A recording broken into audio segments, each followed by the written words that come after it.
Assalomu alaykum va rahmatullohi va barakot. Qadr baland qadrdonlarim, aziz muxlislarimiz. Ana bugun 5 aprel, ana qor.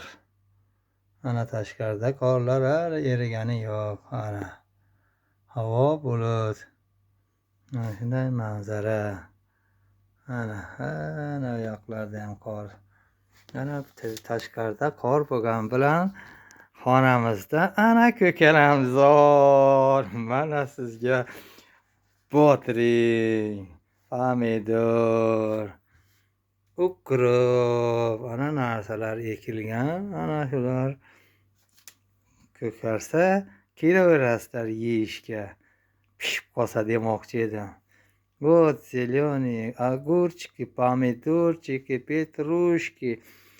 А на улице снег, вот вам снег, вот вам мороз 5 апреля сегодня. Во. Всем привет, кто знает. Assalomu alaykum va rahmatullohi va barakatuh. Rangali salom. Yaxshimisizlar, yaxshilar.